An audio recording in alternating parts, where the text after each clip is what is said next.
नमस्कार दोस्तों, मैं डॉक्टर अरूप। मेरे इस यूट्यूब चैनल हेल्थ फ्रेंड में आप सभी का स्वागत है।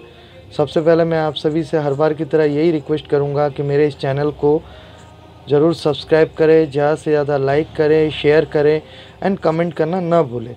मैं आज जिस टॉपिक के बारे में आप लोगों के सामने जानकारी रखने जा रहा हूँ उसे प्री मैच्योर हेयर फॉल कहते हैं, जिसे हिंदी में बालों का झड़ना या समय से पहले बालों का झड़ना कहा जाता है। ये अक्सर हमने देखा है कि अधिकांश जो है नवयुवक जो करीब करीब 12 से 15 साल के आयु वर्ग से लेकर के 35 से 40 वर्ष तक के आयु वर्ग में बालों का झड़ना अत्यधिक मात्रा में पाया जाता है। इसका जो है मुख्य कारण क्या क्या है, इसके बारे में हम कुछ जानकारी लेंगे। इसका एक बहुत प्रमुख कारण है स्ट्रेस, तनाव। अधिकांश ये देखा गया है कि आए दिनों हम किसी न किसी ऐसे चीज़ों के बारे में बहुत अधिक परेशान रहते हैं या चिंतित रहते हैं जिसके बारे में हमें खुद भी नहीं मालूम है। तो अनावश्यक तनाव से बचने के लिए हमें मेडिटेशन या योगा या प्राणायाम का सहारा लेना चाहिए, या हमें कुछ अच्छे किताब या अच्छे मनोरंजन या स्वस्थ मनोरंजन करना चाहिए जिससे हम तनाव मुक्त हो सकें। दूसरा क्या है, न्यूट्रिशनल डेफिशिएंसी। ऐसा कई बार देखा गया है कि हम बैलेंस डाइट को अपने एज ग्रुप के रिक्वायरमेंट के हिसाब से सही से ना लेने की वजह से भी बालों का झड़ना पाया जाता है। कई बार हार्मोनल डेफिशिएंसी के वजह से भी बाल झड़ते हैं, जिसमें ये देखा गया है कि कई बार हाइपोथायरॉयडिज्म या अंडर एक्टिव थायराइड या हाइपरथायरॉयडिज्म, जिसमें ओवर एक्टिव थायराइड ग्लैंड्स की वजह से भी या हार्मोन की वजह से भी बालों का झड़ना होता है।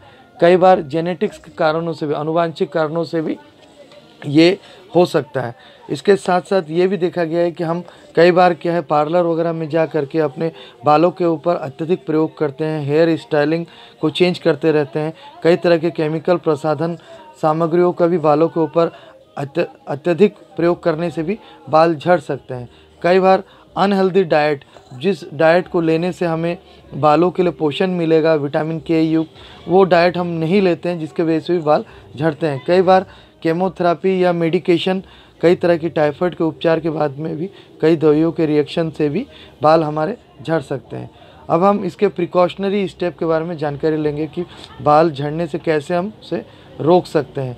हमेशा हमें ध्यान रखना चाहिए कि अपने आयु वर्ग के हिसाब से अपनी कैलोरी को मेंटेन करना चाहिए, जिसमें हर प्रकार का बैलेंस डाइट, पौष्टिक भोजन हमें मिलना चाहिए। अगर आप लोगों को किसी को बाल झड़ने की समस्या है तो विटामिन के युक्त या आंवला, हरी साग सब्जियां, पत्तेदार सब्जियों का प्रयोग या फल फ्रूट वगैरह के ज़्यादा इस्तेमाल करना चाहिए।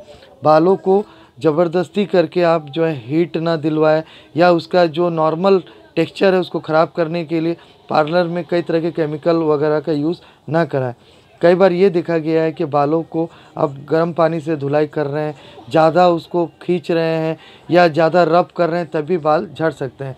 अपने हेयर स्टाइल को जो है नॉर्मली रखिए, उसमें कॉम्बिंग वगैरह करते टाइम में या वॉश करते टाइम में भी या कंघी करते टाइम में भी उसमें एक सावधानी ज़रूर बरतें। अपना कंघी और हैट जो है, टोपी जो है, वो पर्सनल होना चाहिए।